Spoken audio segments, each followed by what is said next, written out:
Hello, and welcome to today's webinar titled Nurturing Young Brains Through Better Nutrition by Balchem Human Nutrition. My name is William Bradford Nichols, and I am the editor of Nutrition Insight. Nutrition Insight is a world-leading B2B news and insights website published by CNS Media. We are joined today by our expert speakers, Dr. Eric Ciappio, Nutrition Science Manager at Balchem Corporation, and Oliver Raymond, Balchem's Senior Marketing and B&D Manager. We also have Laura Studente, a Marketing Analyst at CNS Media. In a short while, our speakers will give a presentation on some of the main nutrients and ingredients essential to boosting kids' brains as they develop throughout life and get ready to go back to school. We will also look at Balchem's iron ingredient, Ferrochel, and its choline solution, VitaCholine, and examine some of the science and health benefits surrounding these offerings. Before we get started, I'd like to remind our listeners that they can submit questions to our speakers through the Q&A engagement tool. Any questions that we don't have time to respond to during today's session can be answered via email following the presentation. The webinar will also be available on demand on nutritioninsight.com, and a link to view the on-demand webinar will be emailed to you after the presentation. With that, let's begin today's webinar with our speakers' presentations before we round off with a Q&A session. Over to you, Laura. Thank you, William. Today I will present you NPD trends on product launches that support brain health development for children. First, I would like to emphasize that there is a general increase in functional food and beverage launches for children, and today we particularly look at NPD in Europe, US, and APAC countries. There's a plus 4% annual average growth from July 2018 to June 2023, and the launches are especially increasing towards 2023. And you can also pay attention to this example. It's a dragonberry flavored drink with a vitamin C and zinc, and it is claimed on the packaging that it boosts brain's fullest potential and helps immunity. And now we will deep dive into trends for brain health launches for children. We can see that baby and toddlers take a bit more than half of shares in percentage for the NPD, but you can also see other categories in this list, such as dairy, cereals, and soft drinks, and these all contain brain health development claims that are specifically aimed for kids. And pay attention to this example as well. It is a super milk with protein and DHA, and it boosts brain development for children from 4 to 7 years. And now we're going to dive deeper into subcategories for brain health development in children. And we can see that baby formula and milk is the leading one, but flavored milk and drinking yogurt is also on the top, which shows that lots of beverages are more competitive to incorporate these brain health claims for children.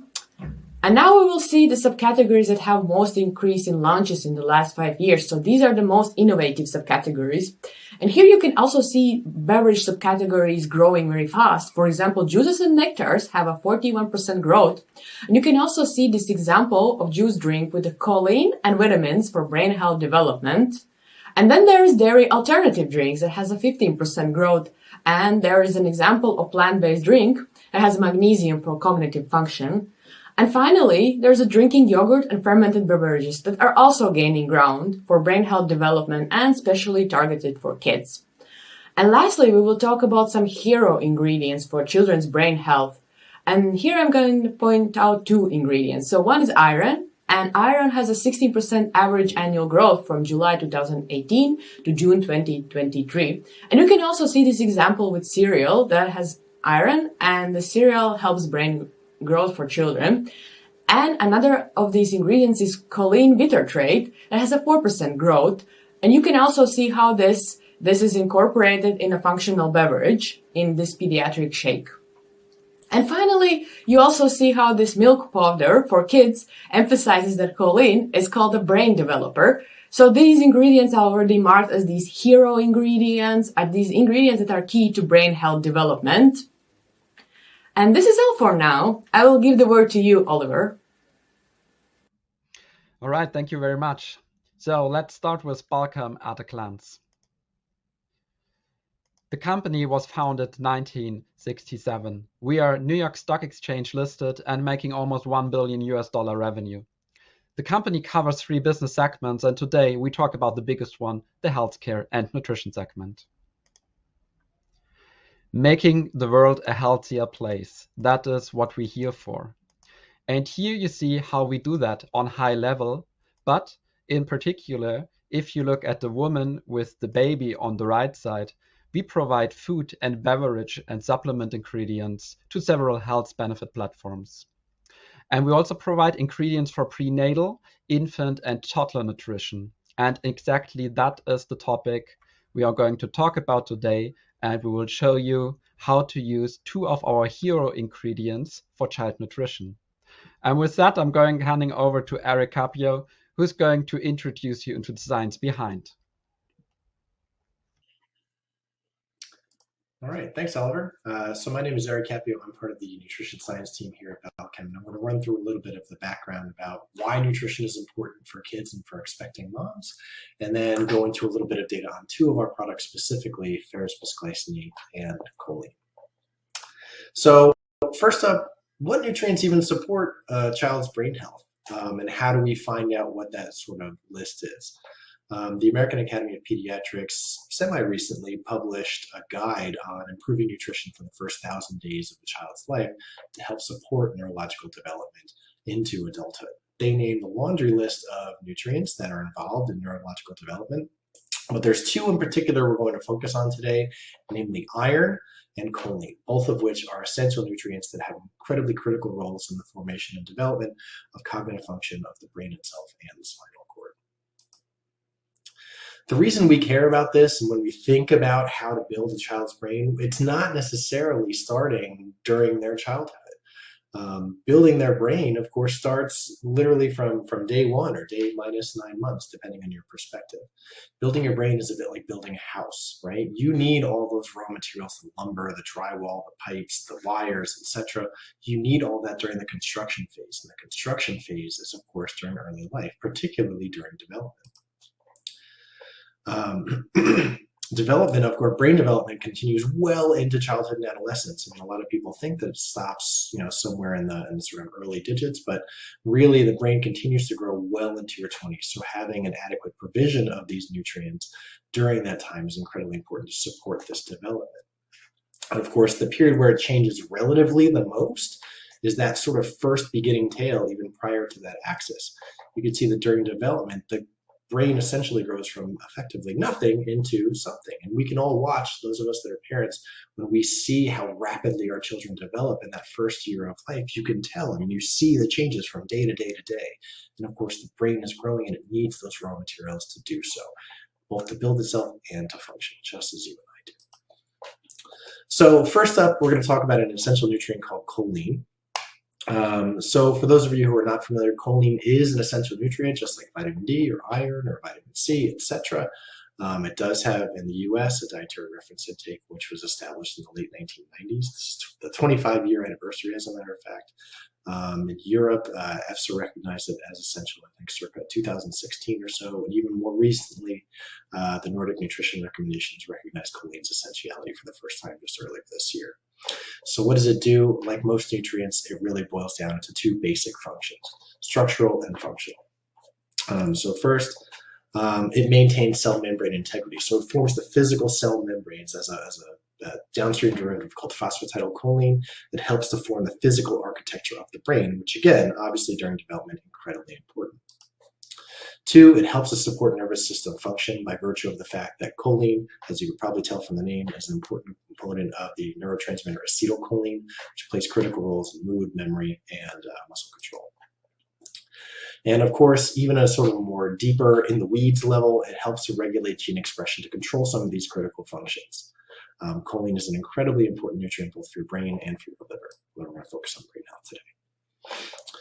There's been a lot of interest into looking at the impact of adequate choline provision, particularly in the maternal diet, given its important role in maintaining brain and spinal cord development. So unfortunately, in the interest of time, we're sort of going to skip a couple of really foundational studies, but if there's ever interest, I'm happy to walk you through them. But one study in particular is what we call the 7-year study. So what this group of investigators out of Cornell University did was they took a group of expecting moms entering their 3rd trimester of pregnancy, and they gave them one of 2 specific diets, basically about 100% of the, roughly 100% of the adequate intake for choline in the US, or about twice that amount, right?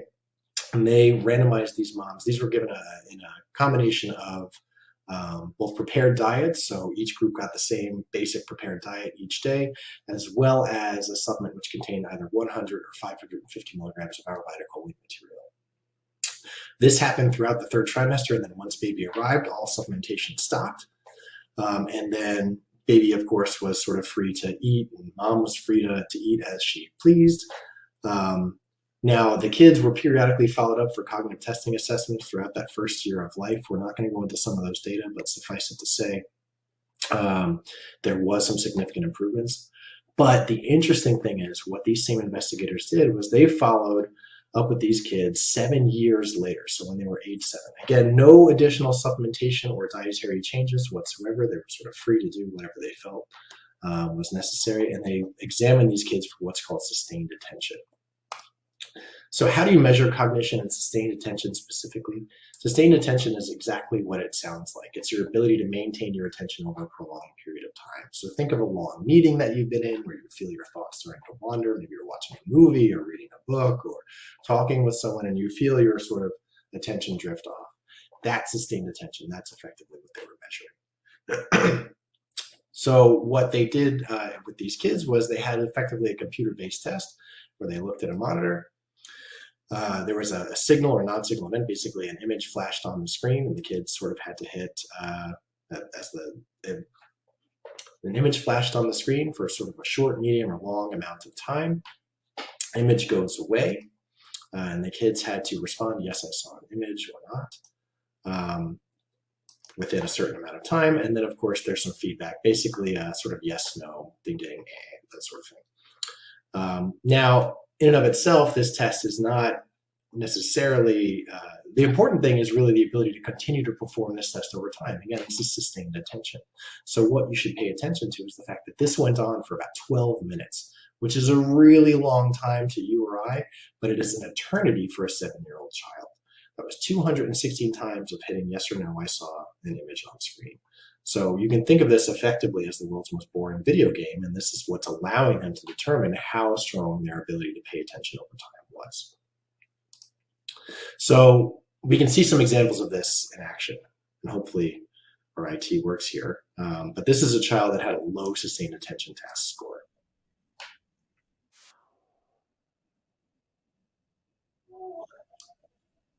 So we're somewhere in the middle of the test.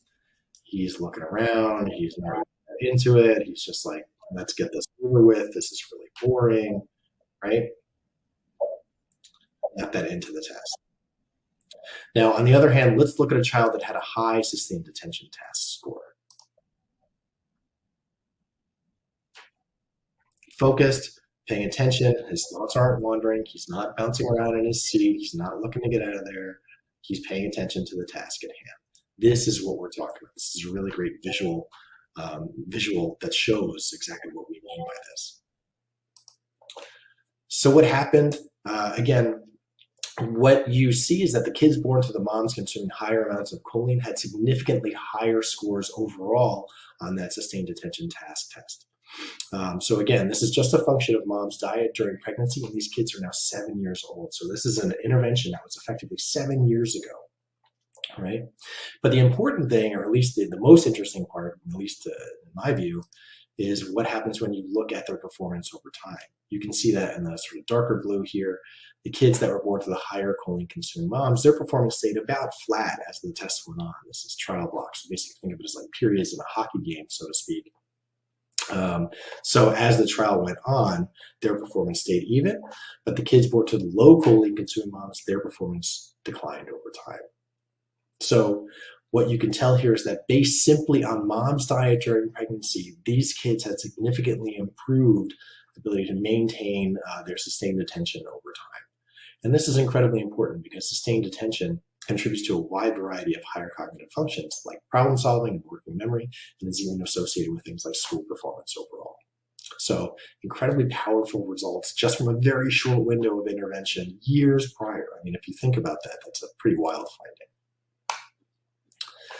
We're going to switch gears a little bit. We're going to talk about another product called Ferrochel, which is our chelated form of iron. So a little bit of background to help sort of cement this. What is iron? Iron, just like choline, is an essential nutrient, meaning you must obtain it through your diet, and it plays one central, very important role, which is helping to transport oxygen around your body. So there's a very strong need for iron at all times. It is effectively the core of that hemoglobin or myoglobin molecule, which binds to that oxygen and helps transport it around your body to the places where it needs to go, which is effectively everywhere. It has the way that manifests, there's a lot of different effects that sort of come as a result of the transport of oxygen. I think for this discussion, the two that we're going to focus on specifically are the contribution towards normal cognitive development in children, as well as the contribution towards normal cognitive function. And as it relates to cognitive function and development, according to EFSA, there are 4 specific key areas in which iron is involved, namely attention, memory, verbal fluency, and perceptual motor speed. So again, lots of different aspects of this. And the reason that it's so critical is because in children, as these processes develop, if there is an iron deficiency present so early in life, that can have lasting consequences for which there's really very limited remedies for. So having adequate iron nutrition, particularly during childhood and of course during pregnancy as well, again, same logic applies as with choline, is incredibly important for these kids. One challenge, however, that pregnant women especially face is that when they consume supplemental iron during pregnancy, because their needs do go up significantly in the US, one challenge that women do face during pregnancy as they supplement with iron is that it can cause GI side effects, particularly with the higher doses typically attached to prenatal dietary supplements. What can happen is things like nausea, upset stomach, constipation, diarrhea, etc., which of course is not what anyone wants. And of course, during pregnancy where you're already a bit sensitive generally, this sort of adds fuel to that fire. So that is a major contribution to a lack of compliance for iron supplementation during pregnancy. So what can we do about that? What other forms can we look at besides ferrous sulfate, which is typically considered the gold standard with iron supplements? Well, there's something called ferrous bisglycinate, which of course is the form used in our branded product called Ferrochel. And iron chelates specifically, and Ferrochel in particular, have a lot of specific benefits, but we're going to focus on 3 in particular. Number 1 is improved bioavailability, particularly in the presence of anti-nutrients such as phytates, which can interfere with iron absorption, mineral absorption generally, but iron specifically. Improvements in tolerability, so a lower risk of GI side effects, and even from an application standpoint, enhanced solubility, which makes it much more easy and amenable to work with, particularly in beverage applications or sachet stick pack type applications. So rather than go through a series of individual trials, what I'm going to show you is a recent meta-analysis and systematic review that was published. And for those of you who are unaware, the simplest way you can explain a meta-analysis is by taking a bunch of individual trials and sort of pooling all that data together to form what is in effect one giant trial. This is a meta-analysis of 17 different trials, and what they were looking for was 2 specific questions. They wanted to see how ferrous bisglycinate performed relative to other iron salts, which was a bit of a laundry list: ferrous fumarate, ferrous sulfate, etc., in respect to 2 specific areas, namely absorption and tolerability. So what you see when you pool all the data together is that with respect to plasma hemoglobin, which is sort of arguably the king of iron status markers, at least certainly for the long term, is that plasma hemoglobin responses tended to be significantly higher with ferrous bisglycinate supplementation compared to other iron salts. So greater efficacy overall in terms of raising iron status. But I think the most important part, is the fact that when they looked at the overall prevalence of GI side effects, there's a 64% lower risk of GI adverse events. Again, nausea, upset stomach, constipation, diarrhea, etc. So lots of really great benefits for this. Greater efficacy, lower risk of GI side effects. One thing also to notice is that as it relates particularly to the solubility piece is that it's not just us recognizing this as well. Ferrous bisglycinate, by virtue of that sort of chelated structure, really becomes quite soluble. And in fact, the World Health Organization, in their evaluation of iron fortificants, noted that ferrous bisglycinate was the suggested iron fortificant of choice for fluid milk and soft drink applications. So not just us saying this as well, something that is recognized by public health authorities around the world. So lastly, we'll touch on some intake data overall. You'd think, of course, with all of this really great information about these products and about these nutrients and what they do and how beneficial they are for both mom and baby, we would make a more concerted effort to get enough in our diet. Sadly, we simply don't. When we look at the dietary intakes of something like choline, for example, choline inadequacy is quite common among kids. So here, this is a percent of the population consuming above the AI, so higher is better. But you can see that particularly once kids enter their teen years, the prevalence of inadequacy is quite low. Just 3% of teens get enough choline in their diet overall. Among pregnant women, choline intakes around the world tend to be well below the recommended levels of intake. So you can see not just in the US, but across Canada, China, Jamaica, different regions of the world, the intakes of choline among pregnant women tend to be well below the recommendation. Part of the reason for that is that prenatal multivitamins in particular tend to contain very little choline. In the US, according to the Dietary Supplement Labeling Database, just 14% of multivitamin mineral products which are labeled as prenatals contain any amount of choline.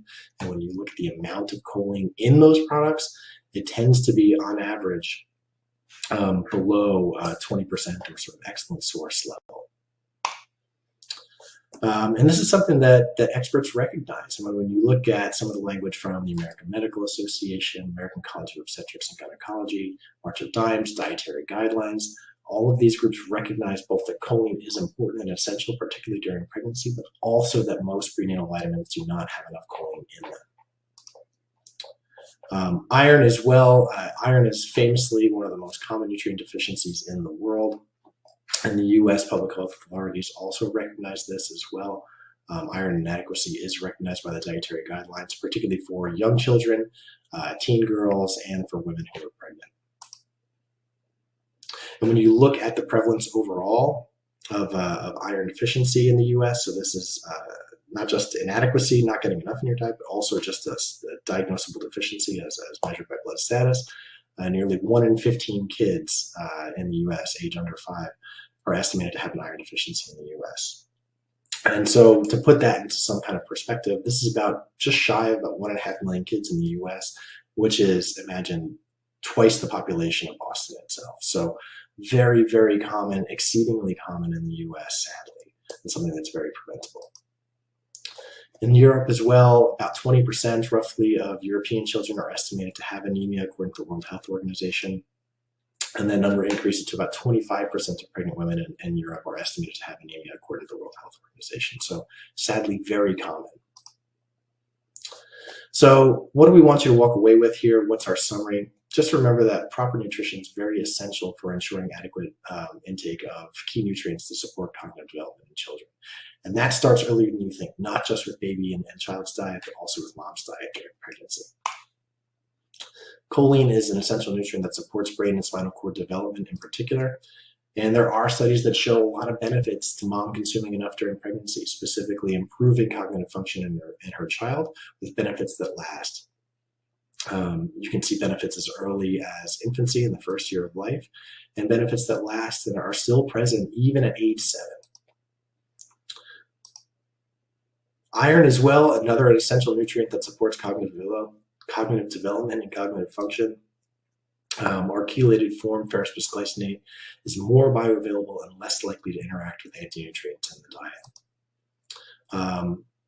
The latest data, pooling all of the available information, particularly on pregnant women, shows that ferrochel supplementation is 64% less likely to result in GI adverse events in pregnant women, which is significant when you consider the compliance that these women need to have. Experts recommend getting enough choline and iron during pregnancy and development to make sure that you're supporting adequate neurological development in your child. So with that, I'll turn it over to my colleague Oliver and let him walk you through some product concepts. Great, thank you very much, Eric. So before I start, let me start with a question to the audience. And I know we are here in a virtual space and not on stage, but maybe you can ask these questions yourself and find answers for yourself. So how many of you don't know the iron level of their children or know if that's in line with the recommendations? And how many of you don't know if their children might lack on choline? And honestly, I don't know it either for myself, but I should. So my name is Oliver Riemann. I'm Senior Manager Business Development at Balchem, and I'm responsible for the Albion Minerals brand. And I'm a proud father of two young, wonderful girls, 2 and 5 years old. And both are really in the melting pot of brain development, learning new things every day. And as you know, as parents, you literally can watch how they build up new cognitive structures. And obviously, as a father, it's my utmost desire that they have the best conditions to do so. But unfortunately, it's a fact that 2 billion people globally are affected by iron deficiency. And that is not just a problem of developing countries. That's a real issue around the globe and also affecting Europe and Americas, as you have seen. And 2 billion, that means that more than every fourth person on average suffers from iron deficiency. So if you're together with friends or with your family, you literally can count 1, 2, 3, 4. And it's likely that you will find someone who's lacking on iron. Of course, just on average, but that should show you that the topic itself is highly relevant on the one hand, but also highly attractive. So we already heard why iron deficiency is such a critical and important topic when it comes to supporting our children's cognitive development. But why is the risk so alarming that children don't get enough iron? And if you have a look at the table here, basically that's because they have different nutritional habits than we adults have. But at the same time, their bodies have the same need for iron intake as adults have.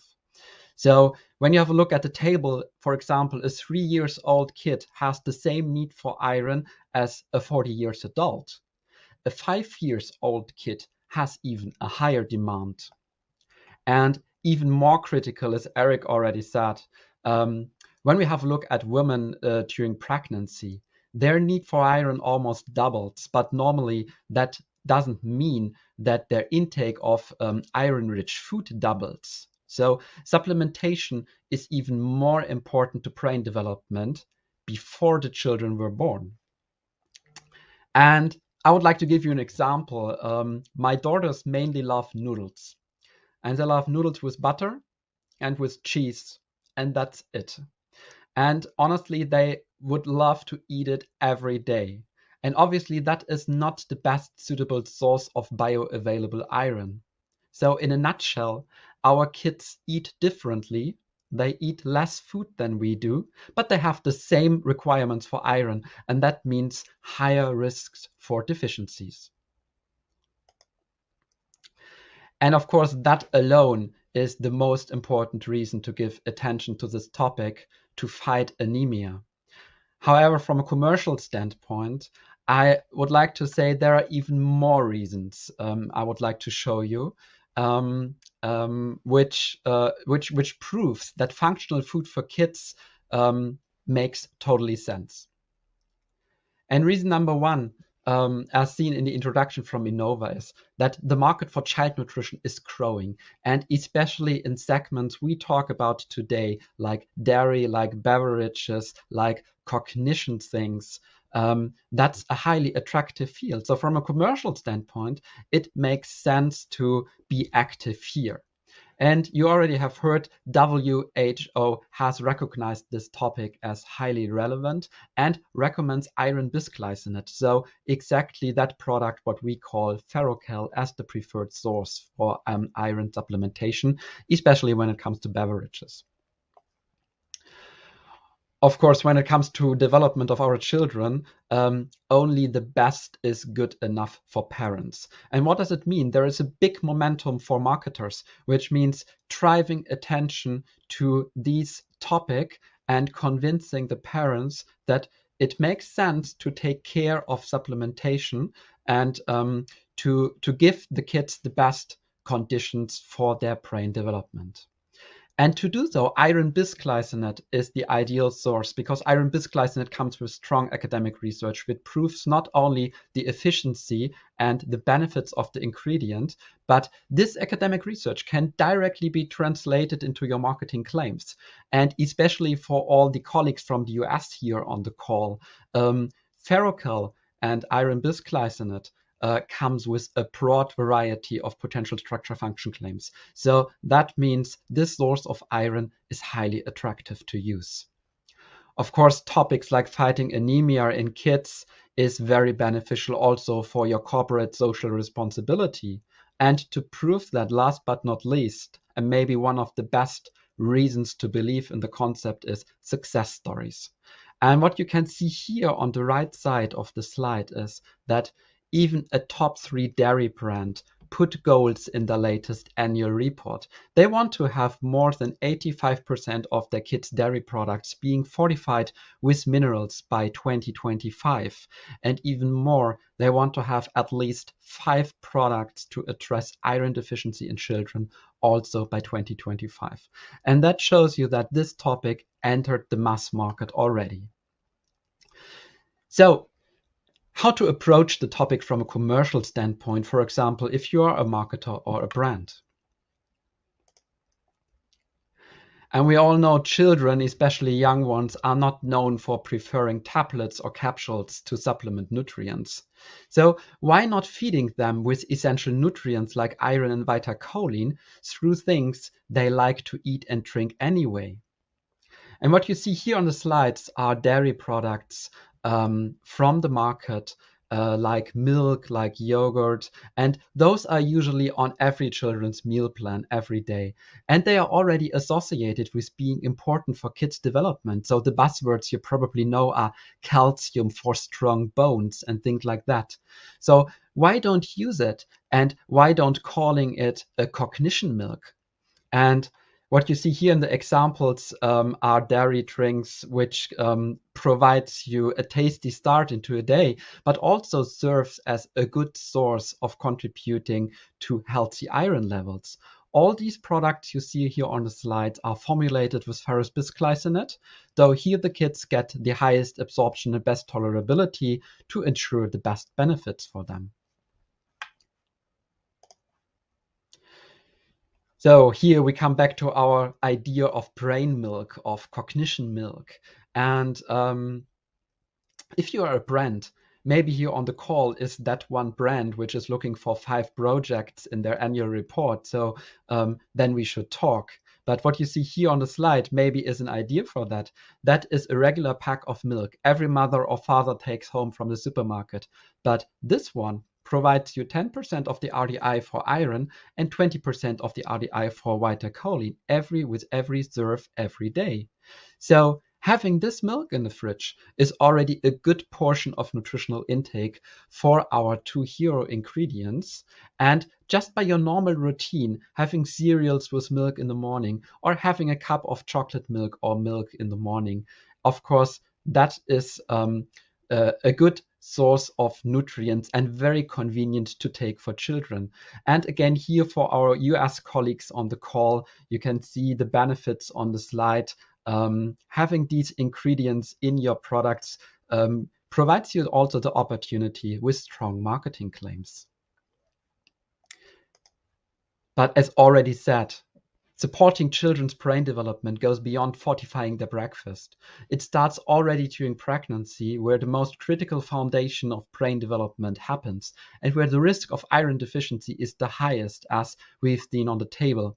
So, of course, iron supplementation for pregnant women is not a new topic, but it is highly relevant, so let's make it convenient. And that is our second concept. It delivers iron and VitaCholine in an attractive way, and we called it Mama Rama. It's dedicated to pregnant women and new moms. It works the same way as the dairy products for the kids, enjoying a refreshing and tasteful break, fueling your body with essential nutrients, especially during a period of time where your body needs them the most. And before you claim, okay, prenatal supplements, that's nothing new. Prenatal supplement, maybe that is too much of a niche for us. we tested exactly that concept in real life during consumer testing against an established top 3 nutritional shake brand. And the results show that Mamarama scored significantly better, especially regarding uniqueness, being the healthier option, and providing essential nutrients for brain development. And obviously, that is directly tied to our ingredients VitaCholine and Ferrochel, which are not part of the reference product from the established brand. So originally, we wanted to create a concept for becoming and for new moms. And at the end, after consumer testing, it turned out we created a Cognition beverage, which had the ability to recognize as the healthier, unique option for cognitive development when it comes to buying shakes. So same thing, there is a big potential to address the topic of cognition, of iron deficiency, of supply of providing VitaCholine to the body in the field of beverages. And last but not least, just to show you the complete package when it comes to usual iron supplementation, of course, I want to show you how a concept of tablets or capsules could look like. And so we created this one. It is formulated according to the needs of a pregnant woman, but from a marketing perspective, here we combined it directly with VitaCholine, and so it is not positioned as your usual iron supplement. It is clearly positioned as a format for babies' brain development. So even in the space of traditional supplements, you can position the product in a dedicated, certain attractive way by combining Ferrochel and VitaCholine and addressing it directly to the topic of babies' brain development. So wrapping up, as you have heard, there are strong arguments on the science side to use iron bisglycinate in general and Ferrochel in particular when it comes to choosing the right source of iron. If you want to make sure your consumers can benefit from superior bioavailability and less GI irritation, you need to ensure getting high quality, truly reacted, chelated iron. Otherwise, you don't get what you expect and you can't benefit from these things you have heard in the science part in that presentation. And with our product Ferrochel, we exactly take out this risk from your purchasing process. So with Ferrochel, we ensure you get exactly what WHO recommends. And especially when coming to child nutrition, everybody wants to be on the safe side, and that's what we want to ensure. So let's join hands with Ferrochel and VitaCholine. Let's create a healthier future by supporting our kids' cognitive development, by fighting iron deficiencies, and driving business growth through innovative new product launches. Thank you very much.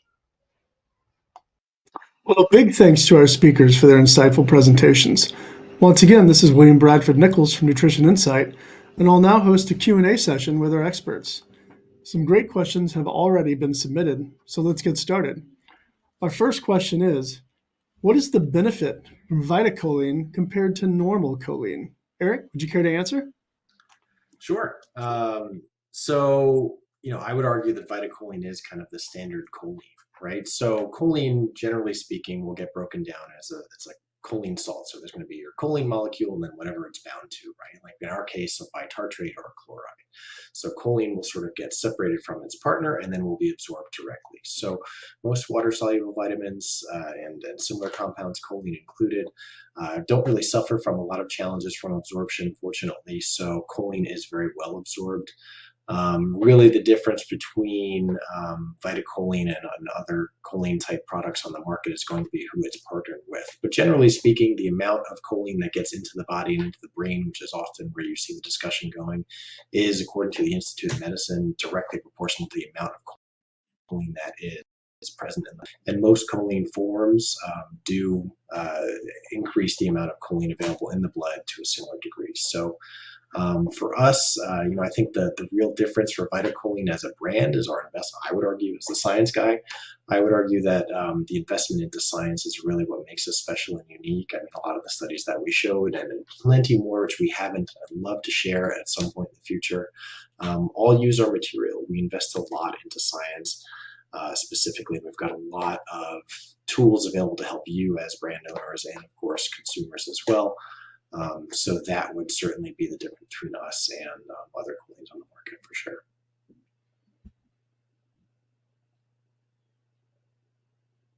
Great. Thank you for answering that. Sticking with the VitaCholine for a second, one of our audience members would like to know if VitaCholine is only relevant for children and pregnant women, or are there further cases of further use around brain health and cognitive function at later stages in life? Oh, for sure. That's a great question. Very common question, too. I mean, there's been a lot of new data in the last, let's say, 2 years or so around choline during pregnancy, which is why we focus on it so much. We're really excited about it. But that said, choline is an essential nutrient throughout life, right? It's essential for everyone from infants to seniors and everyone in between, right? So it really plays, you can divide out choline's job into two big camps. Number one is brain health, which of course we talked about, and there's lots of really great data in addition to the stuff on prenatal and early life nutrition. Also in adults too, we've got some really cool data showing the absorption of choline bitartrate into the brain as well. And we've also got a really cool clinical which shows that choline supplementation actually improves performance on an e-gaming test. So think of like a point and click test. Really cool information on that. The other big bucket of benefits outside of brain health is going to be in liver health. Choline, the reason it's essential and the reason it was defined as essential was because of its ability to move fats from the liver on elsewhere into the body. And that's actually what is the basis for the requirement from the Institute of Medicine. So really important role in maintaining liver health, metabolic health overall. So lots of really great data that's not just limited to children and expecting women. So super important nutrient, essential throughout life. All right, thank you for that. Very informative as well. We have a question about phytates. Phytates were mentioned as an issue for mineral absorption. How significant of a concern is that for iron or other minerals? Yeah, really great question. So phytates, in case you're not aware, are what we would term an anti-nutrient food. So phytate is a complex molecule of phosphorus which can affect mineral absorption, and it tends to interfere with what we call the big four, so namely iron, calcium, magnesium, and zinc in particular. For iron, for example, phytates, the impact can be quite significant. So, I mean, even just as little as about 10 milligrams of phytates in your diet can actually decrease iron absorption by nearly 60%. This is something that's very well recognized by the Institute of Medicine, by EFSA, by the World Health Organization, and others. In fact, even some nutrient recommendations, I think for zinc, for example, in the European Union from EFSA are actually stratified by the amount of phytate intake. And just to put it in perspective too, I know I said 10 milligrams can decrease iron absorption rather significantly. Just to put that in perspective, the average intake for most people sits around a gram a day or 1,000 milligrams. So 10 milligrams is not a ton. So it can be a significant concern. And generally too, I mean, we have to remember that when we're consuming nutrients, we don't do them like one at a time generally, right? We're not just consuming iron and then zinc and then vitamin D and choline and what have you. We eat foods that have lots of different things in them, lots of different nutrients, lots of different anti-nutrients. So that is a rather significant concern, especially if you're someone for iron, for example. If you're someone who's on a plant-based diet, you're a vegetarian, a vegan, what have you, anti-nutrients like phytates tend to be focused in plant-based foods particularly. So for iron, it's a bit of a double whammy in a sense because A, plant-based foods tend not to have a lot of what's called heme iron, which is the better absorbed form. And B, the presence of phytates tends to be a little higher, so it can reduce overall the amount of iron that you get in your body. So that does place some vegetarians at risk of a higher risk of inadequacy or perhaps anemia. So great question. All right, thank you. One of our audience members is asking, they know the studies have been done on children in Europe and the US. They're wondering if any studies have been done on children in maybe Africa or other places, or do you know if any are planned? Yeah, good question. So depends on what you're defining as the study. So most of the intervention studies were done on folks for choline in the US, for example, for Ferrochel, for iron, sort of does run the gamut. With respect to the dietary intake data and some of the data I showed about the geographic prevalence of anemia, for example, those data come from the World Health Organization, and they do have that cataloged for all of the different WHO regions, which does include Africa. The links are on the slides, or at the very least the citations are. And if not, or if you still need help from those data, I'm happy to provide them. Absolutely, just send me an email. Just reach out anytime, and I'm happy to help for sure. Right. And you definitely sort of answered this one already, but someone's wondering, how hard is it to actually attain needed iron and choline from just natural dietary sources? Oh yeah, for sure. Great question. I think the fact that you see the prevalence of inadequacy so high sort of speaks to that. Choline is a little bit of a simpler story. I mean, the simple fact of the matter is that virtually nobody gets enough. I think the statistic overall in the United States is about 90% of Americans don't get enough choline in their diet. Similar numbers roughly in Europe and elsewhere as well. The main sources for that tend to be eggs, meat, beef liver is sort of the classical, high source of choline, which is not something that a lot of people eat. It's really challenging. The other challenge with choline too is that those tend to be very calorically dense foods. So if you're someone who's struggling to maintain or limit your calories to whatever reason to a healthy amount, that can be really challenging to get enough choline in your diet. So even the USDA, for example, has what they call healthy eating patterns. And within many of those, within the sort of calorie limits, there's really no opportunity to get 100% of the requirement of choline. For iron, the groups that tend to be at the biggest risk of inadequacy tend to be, as we mentioned in the talk, expecting moms, women of childbearing age, and young children. Reason being, as Oliver alluded to as well, I mean, the requirements tend to be fairly high. And again, you're sort of limited in the amount of calories that you can or should consume. So that creates sort of a recipe for inadequacy, but it's a bit of a real estate problem, right? I mean, you've got to somehow cram in all of this iron and choline within sort of a calorically limited diet. So it can be really challenging, and you do see that reflected in the data, like the prevalence of inadequacy and deficiency in some of those key specific groups as well. So yeah, really great question. All right. Well, thank you so much, Eric and Oliver, for speaking with us today and for sharing your wonderful insights. Unfortunately, that's all the time we have time for today. I'd like to thank today's speakers for sharing their insights and offer a big thank you to all of our viewers around the world for joining us today. Don't forget that you can ask questions and emails after if we didn't get to you. And that is it for us. Goodbye for now.